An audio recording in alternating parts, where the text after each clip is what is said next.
Good afternoon, everyone, and welcome. And thank you so much for joining us for today's Knowledge Labs webinar.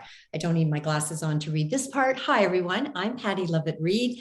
I am the former Chief Financial Commentator at CTV News. I am the current Chief Financial Commentator for Home Equity Bank.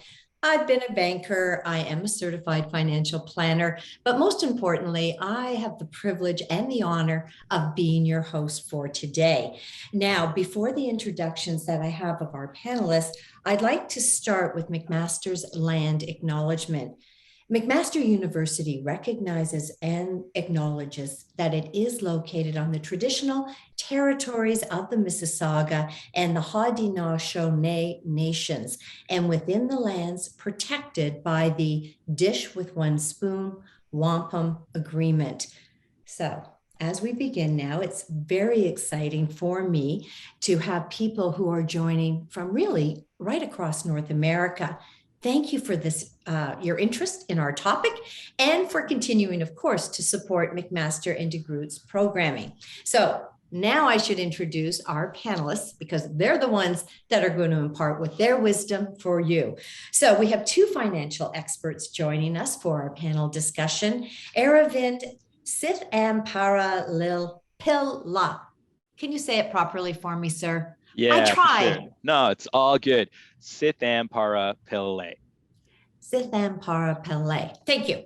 He is an associate financial planner with Ironwood Wealth Management. We also have Alexander Cardno, wealth advisor with ScotiaMcLeod. So, Aravind, I'm going to say a little bit about your background. You have been with Ironwood Wealth Management for over 2 years. You have a focus that I certainly understand. You look at needs, you look at goals across a potential client's life, and then you tailor the plan to them. You have a background that includes banking, healthcare, and not-for-profit. You, of course, are an alumni of DeGroote, and you hold a Master's of Business Administration and an Honors Bachelor of Science from McMaster. Can you tell us one thing about yourself that maybe I didn't include? Ooh. Put you on the spot. Yeah, why not? One thing I will say that I find really fascinating about the world of personal finance, and I apply it a lot to my own life, is I'm really interested in the intersection of money and happiness, because it's not just about the numbers, but it's really about the emotions behind it. So you'll hear me say a lot of the time through the webinar that personal finance is personal. And even with my clients, and when I do videos or give talks, you'll hear me draw a lot of my own personal experiences in to add some of that context about why my decisions might not be your decisions and vice versa. Wow. I have to tell you, everyone who's watching, these are not planted questions. So good answer. Okay. So over to you now, Alex. Alex, you've been with ScotiaMcLeod over 3 years now. You sort of alluded to the fact, as I did some research, that you believe the cornerstone of effective wealth management, it's not just about investments. It's also about business and family, interest, succession planning, long-term goals. And you tend to bring sort of an analytical base to your skill set. You also are working towards your certified financial planning designation. You also are an alumni and hold a Master's of Business Administration from McMaster University. And now I throw it to you. Tell us a little bit about why you're doing what you're doing. Yeah, thanks, Patty. I'm really happy to be here. Thanks for commentating this session. Something that's interesting about me is I actually come from a small town in rural southwestern Ontario called Seaforth. It's a town of 3,000 people. And I actually got into the business partly because of my experience there. I lived in a town where, just due to slower growth of population, my high school shut down and I had to bus into the next town. And so when I joined as a wealth advisor, one of my goals is I wanted to be an advocate for the community. So in my role, I work with a lot of business owners in different areas of Ontario, and through helping them build strong personal finance and help expand their business, I like to think I'm helping out the communities as well, as those people grow their business, employ more people locally. And my goal is to have, less things like what happened to me. Hopefully people continue to move into those areas and we don't have another school shut down. So that's really what brought my passion out for this business. Oh, wow. Okay. So we have a very different background for both, but I'm going to try to get some commonality in terms of financial planning overall. Now, just before I get to that stage, I'm going to be chatting with our guests for maybe about the next 40 minutes, but we also really want to hear from you. So if you have a question, please send it through. It'll come up in my Q&A, and I promise to leave time for it. So you can think about it, particularly as we go through the session. If I miss something or I don't dig deep enough, but it's something that you have a desire to get an answer to. All right, so let's begin. Aravind, I'm going to start with you. Financial planning, having goals. When someone is sort of approaching you, they may not even know what their financial goals mean. How do you break down the very start of a financial plan? So I would say, especially because it's so different for everyone, that a financial plan for every person really at the core of it involves three things. It involves you. So who you are, what your values are, what's gone on in your life that's led you to this position today. And then what your hopes, goals, and dreams are. So we try not to use the term financial goals, because then everyone sort of thinks in their head they have to have a certain number, or it has to be attached to something financial like purchasing a house or retirement. We generally ask them, what are your goals? Where do you see yourself in 5 years, 10 years? If you have a family, what are your hopes, goals, and dreams for your family? What are some of the memories you want to create? And so I would say the first two pieces are who you are and where your hopes, goals, and dreams hope to take you in the future. And then in between, the money that you have and the income that you earn, how can we help you use that to bridge the gap between the here today and that future? And that's going to look different for everyone. Okay. Alex, do you want to chime in? Yeah, I think I agree with Aravind, but our sessions start with what's called a discovery meeting. And I think that's exactly what he was just referring to. Is usually it involves about an hour of time where we talk about the things that Aravind was saying, which some of them are financial. I like to say it's a little bit almost like when you go to a physician for the first time and they have to know certain things about your health before they can give you recommendations to live a healthier lifestyle. We have to ask certain questions to be able to ask and give recommendations on a better financial future. So we are going to go through things like net worth and income and expenses, but there's the other side of things too, where we're talking about those personal goals. For instance, maybe somebody wants eventually to donate to a charity that's had a big impact on their life. So that's what Aravind's saying between personal and financial, but really it starts with a 1 hour discussion where we get to know the person we're dealing with. Because you threw out a term, Alex, I'm going to ask you to explain to everyone exactly what a net worth statement is and why it's so important. Yeah, so a net worth statement is when we take a look at what are your current assets and we subtract any liabilities you might have. So when I say assets, it could be money in your bank account, money in an investing account, your home, for instance, and then any liabilities you have, and knowing that a lot of our viewers are MBA or undergraduate students at McMaster, this could be like a student loan that you have. So by subtracting your assets by your liabilities, you arrive at your net worth. Does that answer your question, Patty? Yeah, that answers my question. I'm sorry, did that answer it? Yes, it did answer it. Yeah. Because the other thing I was thinking that my husband and I, we have been married, we've been married a long time, but we're coming up on 28 years. And every single year we have done a net worth statement.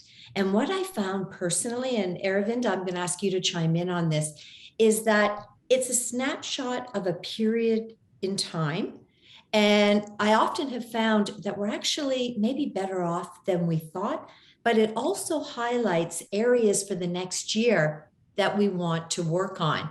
So maybe we have expensive debt, credit card debt early on, or it could be mortgage debt, or maybe our portfolio wasn't as diversified as it could have been, and maybe it didn't perform the way we hoped. So getting back to that net worth statement, Aravind, and just big picture, how do you zero in on it, and what areas do you highlight?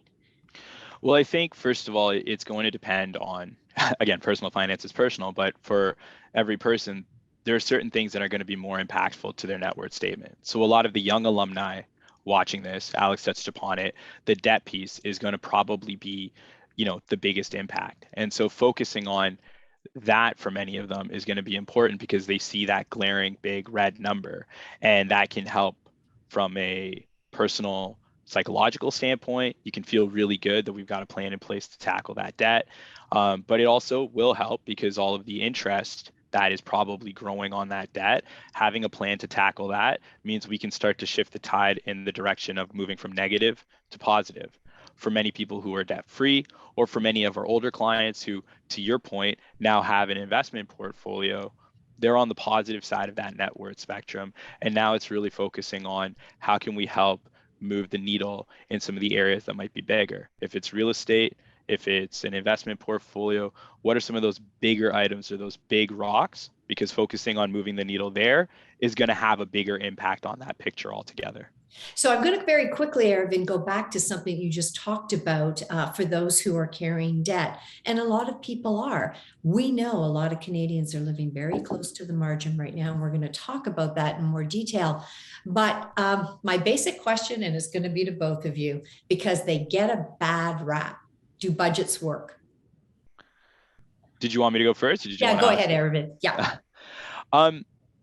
Well, so one thing I will often say to that point is I'm a fan of reverse budgeting. I don't know if you've heard that term, or paying yourself first, but often what we go through with our clients is, well, first of all, let's start with how much income do you have today? And do you have any left over? And if you have a certain amount left over, that we can help work with you and say, okay, if we put, some into short-term savings, if we put some into long-term savings, and we can hit all of those goals, then working on a budget might not have a huge impact to your overall well-being. And many people who aren't financial, in nature, that's not something that they find fun. But wait a minute, what if they have debt? If they have debt and they need some help trimming the budget, then I would say the budget, like your financial plan or net worth, is a snapshot in time. It's really about the process of revisiting on a periodic basis and actually checking if you're sticking close to that budget and making behavioral or habit tweaks along the way. The actual spreadsheet, less applicable than what you're doing with it on an ongoing basis and course correcting over time. Yeah. So, Alex, it's not about cutting out your designer coffee or something. Or is it, in terms of getting that debt under control? Well, I was going to use a little bit of an analogy here because I think budgets do work, but I think sometimes we have to be realistic on what we can do overnight, right? So let's say, for instance, that when you're doing your budget to your example, that you find that you are drinking a lot of designer coffee, and that was something that you outlined, oh, geez, am I really spending this amount a month on this? I'd like to cut it down. Maybe it doesn't make sense to all of a sudden not drink it at all, right? Because it's probably part of your habit to go to one of those facilities. So I kind of break it down into 3 steps. I think you want to ease into it. So if you were buying coffee 7 days a week and you wanted to go down to 0, maybe you start with saying, I'm only going to buy it 4 days a week, right? Ease into it. The second one is work in stages. Once you find that you're doing that pretty easily, then maybe it makes sense to go down to 2 or 1 day a week. And then finally, make sure that, just like any budget, just because you have a budget doesn't mean you can't have some fun. I think there should always be a little bit of an allocation for what we call discretionary or fun spending. So if you're meeting some of your goals, then make sure you have room in your budget to say, you know what, maybe I can allocate 2 coffees a month or 3 coffees a month, and be realistic with your budget is I guess what I'm Alex, saying. You know how to have a really good time. Have some fun. 2 coffees, everybody, if you're listening. That's it. Okay, so we've tackled the basics of setting some goals for yourself, bridging those goals by understanding where you stand financially. If you owe money, it is about tackling that debt, maybe before you even start to put some money aside to invest. It's we don't want everybody to save until it hurts, but we don't want you to spend as if there's no tomorrow. So you're both alluding to having a bit of balance. So let's take it to the next logical step, that if someone actually does have a little money to start investing, we're in a very high inflation environment. I'm not asking you to predict where inflation's going to go, but during periods of volatility like this, one would argue the importance of having an emergency fund, money you can tap into when you need it. Alex, I'll just continue on with you and then I'll come to you, Aravind. How important is an emergency fund in terms of your overall planning? And in today's environment, how much do you think someone should tuck away? Yeah, it really does depend person to person. So I'll caveat this by saying, if you're trying to develop your own emergency fund, do go seek advice from a trusted financial professional. But in general, what I would say is, we don't know what's going to happen in the future. And I always say that emergency funds can be great for if you had an unexpected layoff, or you're injured and all of a sudden you can't work and your income goes down, then you can tap that emergency fund. What we typically say is that anywhere, by having an emergency fund to cover anywhere between 3 to 6 months of your expenses for your life, then that's a good number. But again, it really does depend on person to person. And Aravind, would high inflation, people living close to the margin, concerned about making ends meet? I mean, I've seen certainly report after report where discretionary spending has gone by the wayside because people are spending so much more for food and energy costs. Would you constitute this as an emergency right now? In a matter of speaking, I would say it is, because if, at any point, to Alex's point about being on hard times, if you've got a fixed income or you don't have the ability to raise it, then you're already going to be constrained. And so to your point, if you're now at the margin where it's, oh no, my grocery costs have sort of exceeded it, then yes, having that emergency fund or having that cash will help tide you over. The other piece around inflation we just discussed recently amongst our team was people set an emergency fund. Like if we go back a year, we go back 2 years, many people will set that emergency fund of 3 to 6 months expenses and think they're good. Oh, I've got this nugget of cash set aside, I should be good. With inflation being what it is, it's always worthwhile to go back and revisit, because you may find that, oh no, groceries, I actually only have enough money in my emergency fund to carry 2 months of groceries, not the 3 that I was hoping for. Or if I still need to drive around to find a new job, that means my gas bill is still going to be higher than I expected. So have I properly planned for some of those things in this new higher inflation regime that we find ourselves in? Aravind, given the fact that the Bank of Canada has more or less telegraphed that they are going to continue to raise rates higher, they're trying to get this inflation under control. And the projections that I'm reading by many economists, 3.25% by the end of the year. So given the fact that we are in a rising interest rate environment, how are your clients feeling about this? Are they anxious? Are they going with the flow? How are they coming across?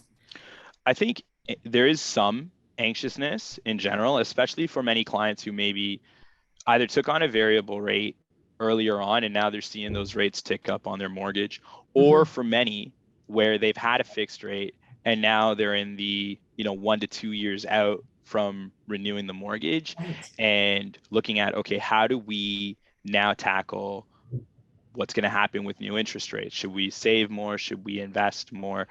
Aravind, how do you propose we get through this? And so the one thing that I always encourage is look around the corner and plan for some of those worst case scenarios. So an example is we ran a quick mortgage calculation for somebody. We said, based on this 5 years, here's how much you're going to have left over. When mortgage rates, or when your rate resets or renews, if you want to keep that same amortization and get your mortgage paid off, it's going to be about $500 more on your monthly payment. So coming back to your original point about budgeting, why don't we work that into your budget today? Whether it's paying that additional $500 on the mortgage today or saving and investing that additional $500, so that when your mortgage renews, it's not going to feel like a shock or a burden to your budget. You simply had that set aside that you can now plug into your new mortgage payment. It's very interesting because, it may not get to that in 2 years, because what could happen is the Bank of Canada could overshoot on putting rates higher and pull back, but then they're still going to be prepared. So it's about having the conversation. And the fact is, the Bank of Canada has been telegraphing for some time that rates were going to go higher. And yet sometimes when it happens, it catches us by surprise. What are your thoughts, Alex?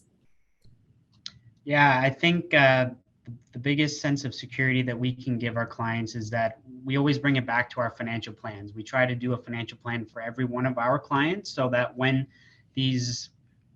although this was maybe a little bit foreseen, if something does happen that's unforeseen or clients are concerned about the rising cost of their interest rates, we can revisit these plans. We always say that these are living documents that we can go in and edit to see how it's impacting each individual's plan, and then plan accordingly to how to mitigate if there's any concern. So we always do encourage clients to give us a call if they're concerned, and we can go and look and see, okay, how is this actually impacting you based on what we know about your financial plan? And then how can we mitigate it by maybe making some recommendations based on how it looks it's going to impact not just in the short term here, but also ultimately in the long term as well.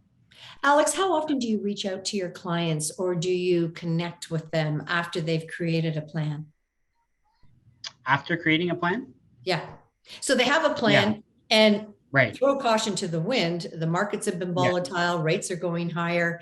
There's a certain level of uncertainty, and I'm being very kind when I use that word. So do you proactively reach out to people, or do you already have a predetermined time when you do?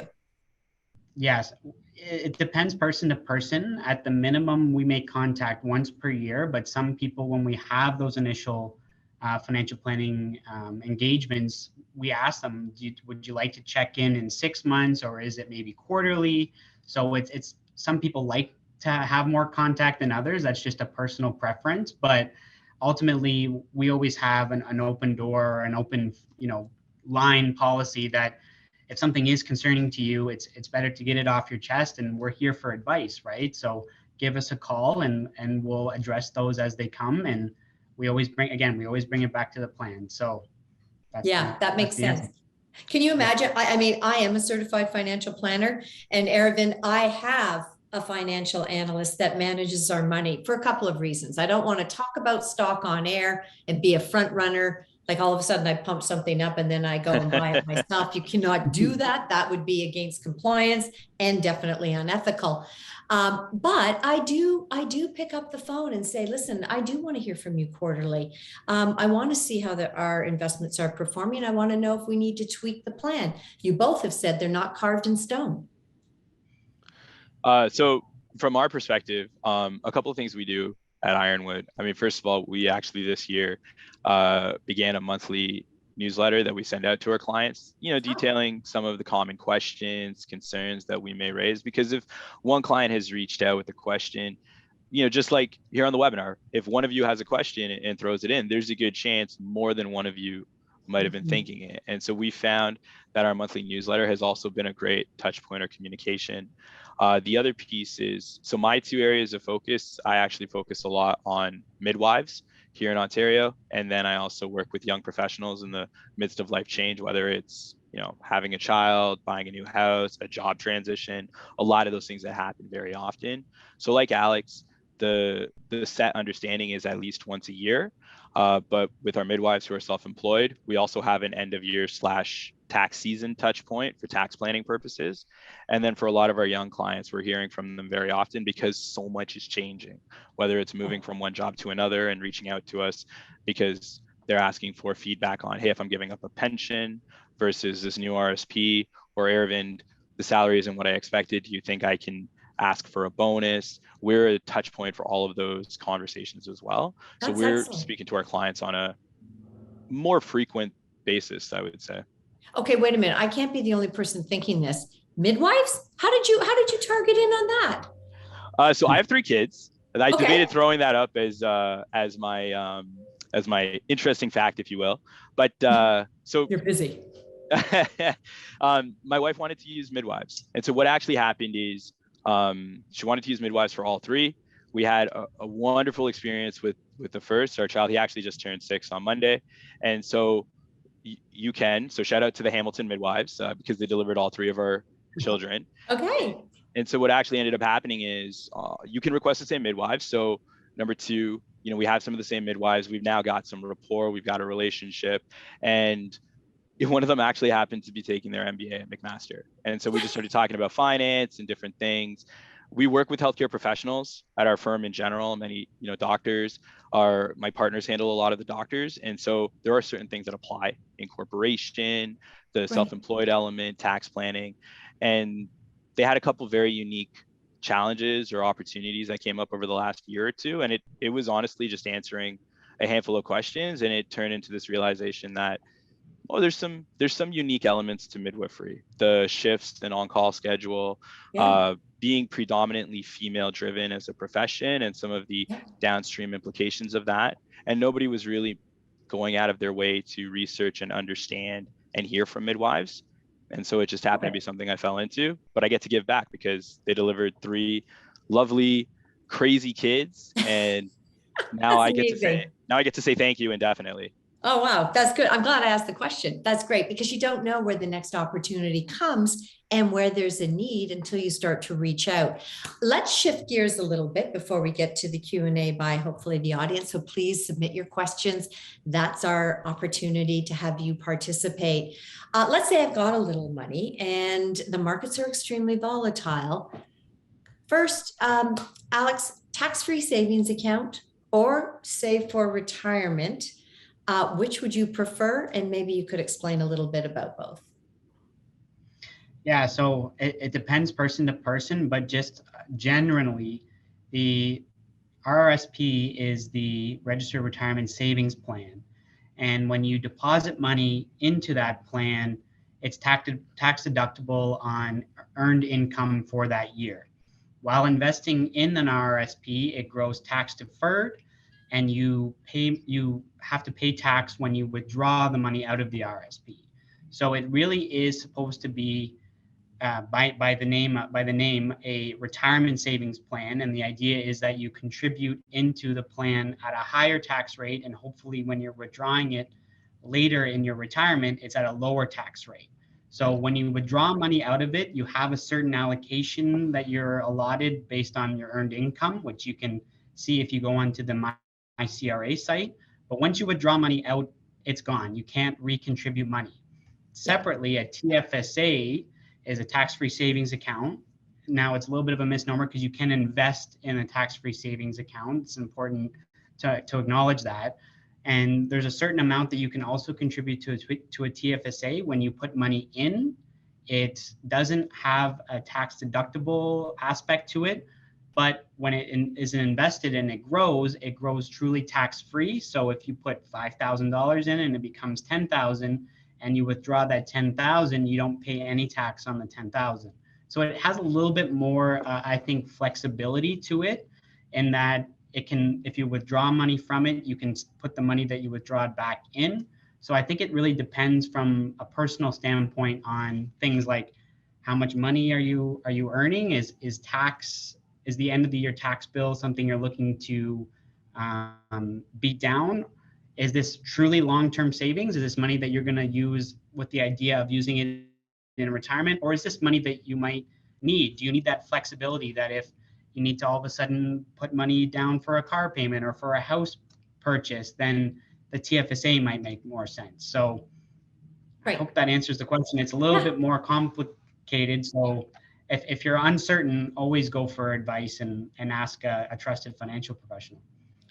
Aravind, I want to talk about the real estate market because RBC has come out with a report suggesting probably when you look at the last 4 housing downturn, shall I say, this could be the worst. But they're talking about a correction. They're not talking about the housing market crashing. If someone is a first-time home buyer, they may have been frustrated. Prices were so high, they couldn't get into the market. Now rates are going higher, so their payments are higher. They need to save more money in order to qualify for that mortgage. What are you doing in terms, Aravind, of talking about, the housing market? If people have a dream of owning a home, that's not going to disappear because there's volatility in the market. So a couple of things. I mean, one, to touch upon, we aren't the only person in our clients, professional financial relationship. And so we always look to work as a team. And so often, if they're in the midst of shopping for a home or going through that process, part of that team is going to be a realtor and or a mortgage broker. And so we do often like to lean on other trusted professionals to be able to provide their expertise in certain areas like that. So in general, yes, housing market, from what we've heard, continues to go down. Agents are cautioning their buyers to be patient. It's potentially a time where you can bid below asking, things of that nature. And so we're going to lean on the trusted professionals that they're working with in that regard. Now, that doesn't mean that there aren't things that we can't suggest or provide insight on as well. And so for a lot of our first-time home buyers, a couple of things that we do is we'll work through the mock home budget in advance. So not just the mortgage, because everyone thinks about the mortgage. Oh, okay, if I only need to pay this much, I can get there. But what about property tax? What about the increase in utilities? Because if you're moving from an apartment, as an example, to a home, your utility prices will go up. What about the ongoing maintenance that you're going to have to incur? And so all of those together make up your new home budget. If you're only paying, let's say, $1,500 or $2,000 for rent in a 1 or 2 bedroom apartment, but your home budget is going to be $4,000, well, let's take that extra $2,000 and practice for your future home by saving, which is going to bulk up your down payment. And then if you haven't used an RSP, to touch on, one of the nuanced pieces to Alex's point about reaching out to an advisor, the home buyer's plan, and using the home buyer's plan component of the RSP, put that money in an RSP, get a bigger tax refund, which can again help bulk up your down payment, and then use that money in the RSP via the home buyer's plan to help sort of front load making that bigger down payment, which will then theoretically help the back end mortgage payments as well. And I know you already know this, but if you do decide to use the home buyer's plan, you do have to pay it back over a 15-year period, 1/15 each year, the year after you take it out, which should also be factored in because that's also an additional payment. You're paying yourself and putting it back into the plan. And the other side, when you use that home buyer's plan, I often think, okay, a lot of people have to tap into it, and I get it, but you lose that time in compounding where that money could have been working for you within your RSP, which could create a little more wealth creation down the road. To me, I do have. Yeah, sure. So first of all, I think it always comes back to, personal finance is personal. And so figuring out whether the situation and if their end goal is owning a home. Like Alex, we always do an update to the financial plan. And so what we'll build in is, well, your RSP was X dollars, it's now X minus 35,000. So if we're now paying debt over here and this smaller RSP is now growing for the next 20 or 25 years, this is where you're going to be at the end. You'll have this house that's paid off, but you'll have slightly less than an RSP. How do we make those numbers work? And are you comfortable with that? That's usually how we address that.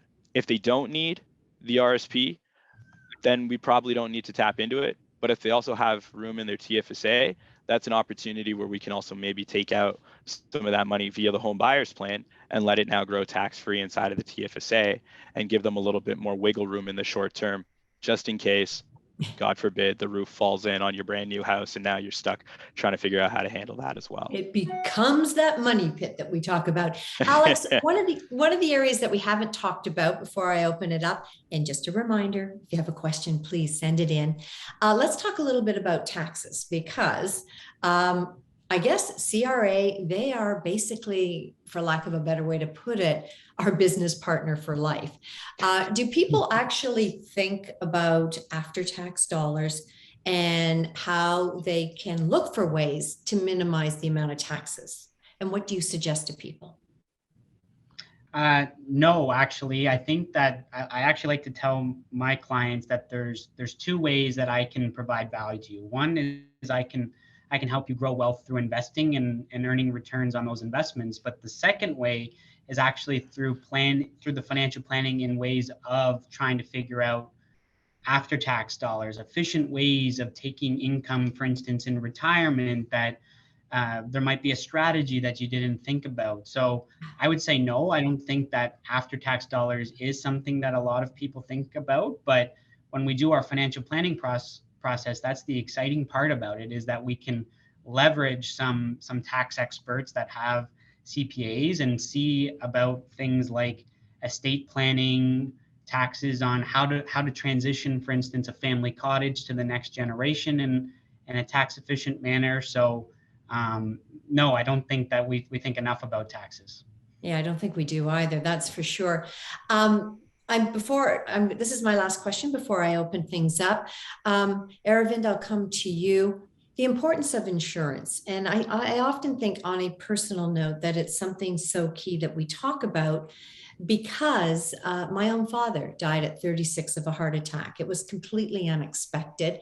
Insurance did not bring him back. It didn't make the hurt any less. I was 9 years old at the time, but I do recall my mother being able to pay off the mortgage and being in a financial situation that allowed her to get through it much better than if they had not had insurance. But here's something that I've often found. It's the probability factor. People think something's going to happen to someone else. It's not going to happen to me, but it could, regardless of how old you are. And I'm sure we have varying ages here on the call.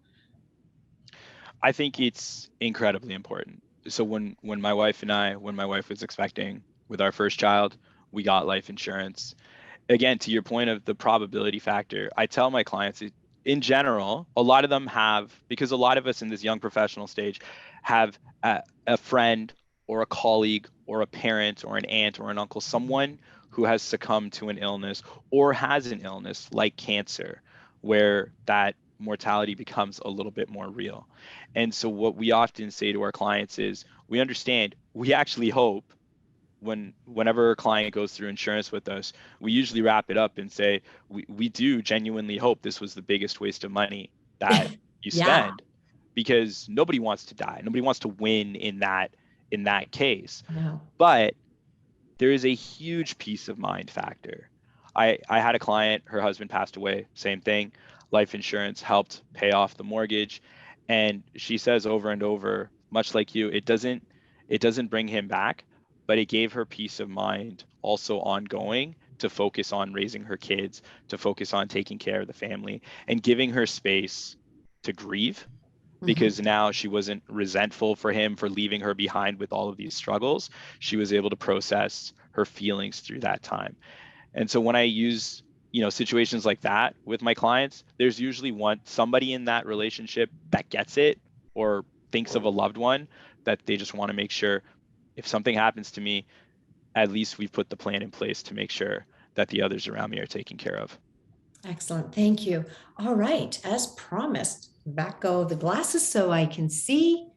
And I have, all right, here's the first one. It's an anonymous attendee. Actually, most of them are, but that's okay. I have been focused on paying down my line of credit instead of creating an emergency fund with that money, since my line of credit interest is higher than the return I'd likely see on an emergency fund. I figure I would use my line of credit as an emergency fund if needed. What's your opinion? So, emergency fund or line of credit? I'll start with you, Alex. Yeah, you know what? I actually think that can be about, depending on the person's risk tolerance, that can actually be a very valid strategy, because if it's going to stay as a line of credit and there is a balance on there that you can draw from, then yes, if the interest is especially significantly higher than what you could get in, for instance, a high interest savings account, then that can be a valid strategy. And I guess, Alice, it makes sense, because the whole purpose behind having an emergency fund, as frustrating as it is, you're sitting in cash or near equivalent, maybe a shorter term GIC. because when you need access to it, you want access to it. Aravind, when you think about it right now, let's say you don't have money for an emergency fund. I think this question sort of begs the point of, isn't now the time, if you don't have a line of credit, you get one? Because if you don't, when you need it, you're not going to be able to get it because they'll say, wait a minute, you don't have income. I think it's very true. I think one thing I will caveat that with, though, is it also depends on the behavior, because we spent a lot of time talking about the numbers, but behavior is a big component of this as well. And there are countless horror stories of well-meaning intended people who go and get a line of credit, but then find themselves drawing on that line of credit.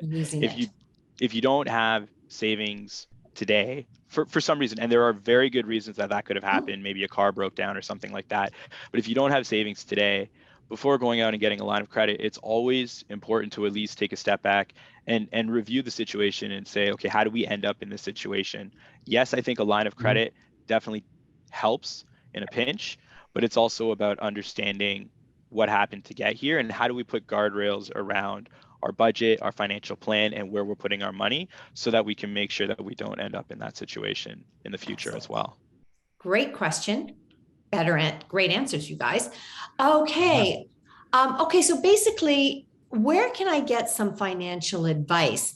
And I think this is an important question because do you have thresholds? Like people have the feeling, Aravind, I'm going to start with you, that you have to have a lot of money or you wouldn't take someone on as a client. So how do they get advice and how much do they need to have?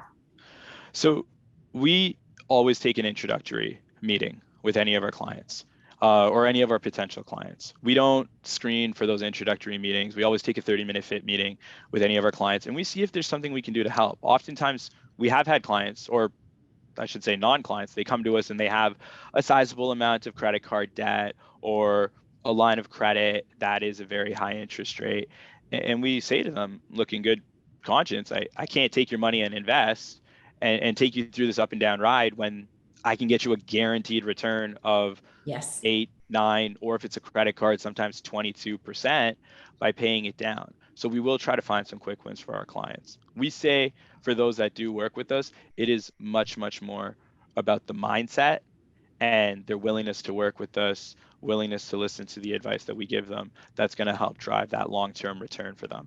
So in other words, you don't need to have $10,000 or $50,000 before you can call and say, help me develop a financial plan. Yeah. Okay. Alex, how about yourself?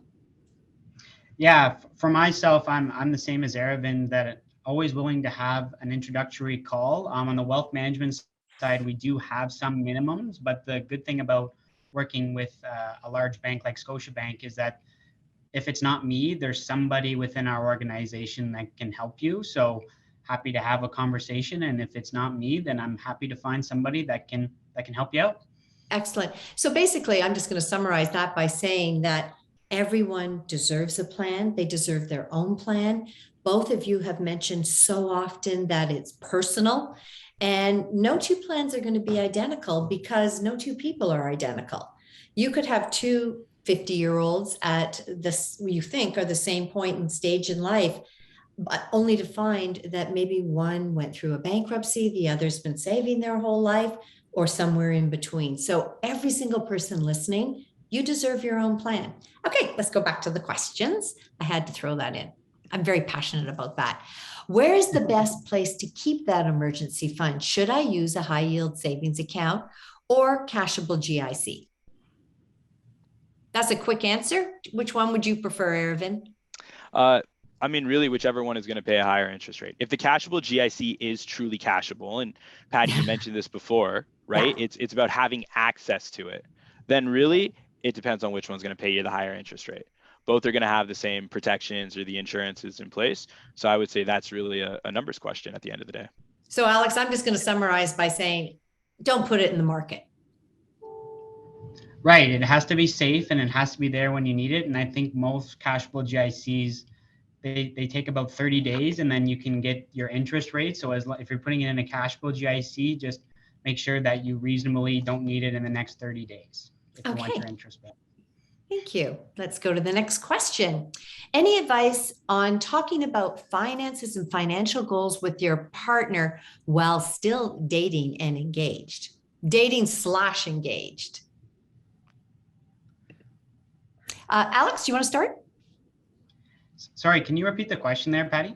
Any advice for talking about finances and financial goals when you're dating? And it said /engaged. So in other words, you're in a romantic relationship, but Right. you're ultimately going to be in a financial relationship as well. That's right. So I think it's critically important, not just for your own financial health, but probably for your relationship health too. So always good to know, especially when you're considering that engagement and marriage, what your financial goals are. Are they aligned? Is there something that maybe you didn't know about? Because let's be honest, sometimes it's tough to talk about finances if somebody maybe has a debt that the other person doesn't know about. And I just think that the most important thing is to be open and honest with each other. And that's, if there is some skeletons in the closet, then it's good to get those out, and then you can make a plan for those, right? Yeah, absolutely. Aravind, did you have anything you wanted to add? Yeah, so there's a female advisor in the US. Her name is Karen Coyne, and she said this once, and it resonated perfectly for this. Which also, first of all, whoever that question is, if you are engaged, congratulations. If you're about to be engaged, good luck. But so Karen said this once, and it resonated. And she said, money and sex, we need enough of both. And what she went on to then talk about was this idea that both of these are very emotionally driven topics, and our history, our past experiences, our first memories, the feelings associated with it, both good and bad, feelings of pride, feelings of shame, all of that can come into play in both of these. And so if you're in a relationship with somebody and you're now talking about the financial aspect, I think it's also important, before jumping into the let's get down to the numbers and the nitty gritty, it's really important to understand where each other is coming from. You know, what were your first experiences with money? How were you raised to understand it? Some people see it as, you know, evil or something they never had. Some people see it as a tool to be used. Understanding and having that common language is really important. And then what are the goals that you're building together? When couples come to us, we're building a financial plan for the couple, as well as assessing each person individually. So where are you going together? If you have that common language about your background and your future, then I find it also becomes much easier after you've had that emotional context setting conversations to then bring the numbers into the picture. I'm not even going to add to that. That's brilliant. Okay, thank you. Okay, here's another one. What are the best financial practices for a family when one partner has a poor credit rating or debt while the other does not? So, yeah. And it often can come down to different money mindsets. Do you want to start, Aravind? Sure. So, Patty hit the nail on the head. Again, it's personal, so it really does come down to that mindset. I think it's important first, before jumping again into solving it, understanding where that partner with poor credit may be coming from. It might simply be just a lack of knowledge or understanding. It could be organization, you know, a handful of missed payments if, you know, the detail around bill payments and things like that isn't a forte, or it could also be a spending challenge. Once we've focused in on that, then maybe if one partner does have good credit or is adept at those pieces, this might be one of those where when you come together, you get to share in each other's strengths a little bit, lean a little bit more on that stronger partner. Maybe a joint credit card where the one partner who is very savvy with bill payments and budgeting has that responsibility of making the payments and, you know, sort of bringing that report back. That is one way that we try to tackle it, is lean on each other from a strength standpoint. Alex, one of the leading causes of divorce are money issues. We've seen that in report and time and again.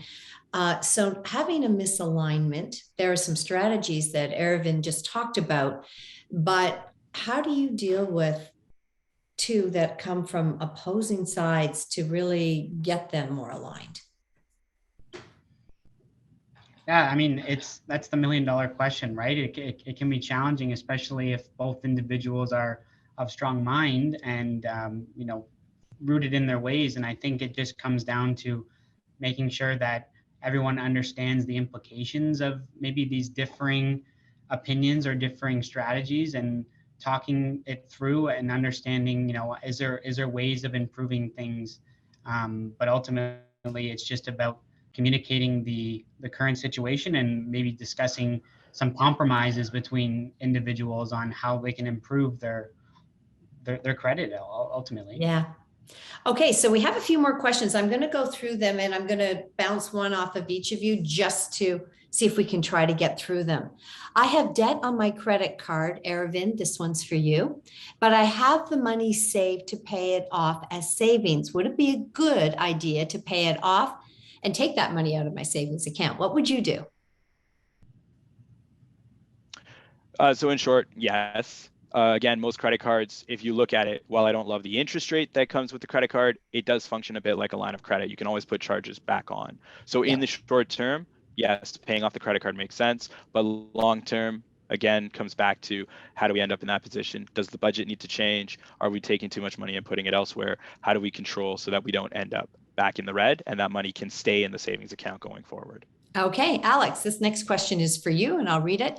Currently, because of COVID-19, national student loans do not incur interest. How does this change? How would you pay back student loans? Should I prioritize investing or debt reduction in this case? It depends on a person-to-person basis, but having a interest-free loan is nice in this environment. And if you do are taking advantage, I mean, markets are down. So if you're taking a long-term approach to investing, it does seem like it could be a good opportunity. But ultimately, you do know that you're going to have to pay that loan back sooner or later. So really depends person to person if it makes sense to pay it off. Interesting thing about the student loans through OSAP, for instance, is that some of those interest payments are also tax deductibles. So that is actually a perk at the end of the tax year too. So really does depend person to person. I would encourage you to go to your financial expert that you're dealing with, or if you're not dealing with someone, reach out to them and they can look a little bit more at your personal situation and to determine what makes the most sense for you. Okay, thank you. Here we go. Aravind, this is for you. If you are a customer at Scotiabank and have your accounts there, is it free to get financial advice from a financial advisor? I'm not sure I should give you that one, Aravind. I was going to say, I think that's an Alex question. That's an Alex. Stand by for the next one, mister. Okay, Alex. Yeah, so financial planning is part of our services. So if you're already working with someone, you should go into them and ask them to do a financial plan. That is included in the relationship. Excellent. Okay. All right, this one, Aravind. As a young man, and I'm a graduate starting my own business, should I incorporate? Ooh, good question. First of all, congratulations on starting the business and best of luck. That's a tough question to answer because there are many, many factors that go into whether you should incorporate. There are financial and tax reasons. There are also legal or liability issues. And we can offer the tax and investment background for handling an incorporation and or investing in an incorporation, but that is truly a team approach. There's usually an accountant and a lawyer that are going to be involved in that discussion as well. Yeah, very personal. I agree. Okay, here's one. Are there any resources, YouTube channels to support someone who is just getting started with their personal finance journey? That's for you, Alex.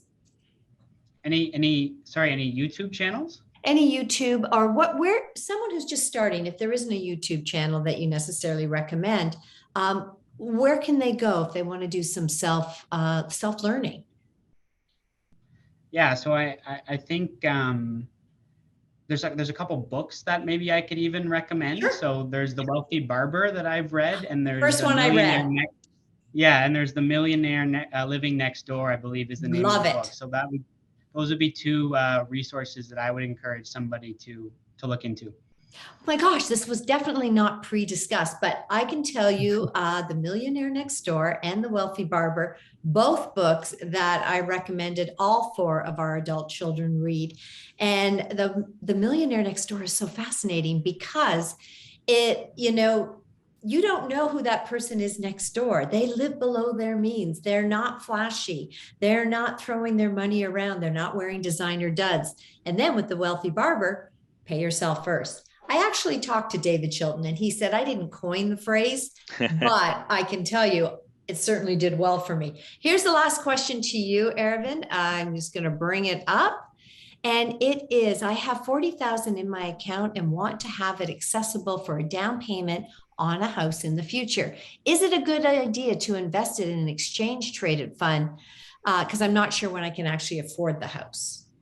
Ooh. So again, very nuanced. There is no blanket yes or no answer to this because two things I would say. First, that time frame really matters, right? If the time frame is 10 plus years because you think you've got to save some more or get a rise in a job, very different answer than if you tell me you think you're going to get a promotion next year and all of a sudden be in the market for the house. So that's one reason that I can't answer that, straightforward. And second is an ETF is simply a wrapper.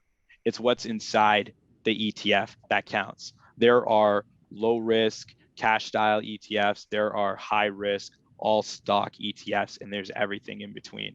So again, I can't tell you that yes, an ETF makes sense because I don't know what's inside that ETF that you're looking at buying. Okay. Now this seminar is over at 1 o'clock and literally it is 12:57. You both have 30 seconds, and I mean 30 because we go black. What's your best piece of advice for someone watching, Aravind? Know yourself. At the end of the day, personal finance is personal. There's tons of companies out there telling you what's going to make you happy or where you should be spending your money.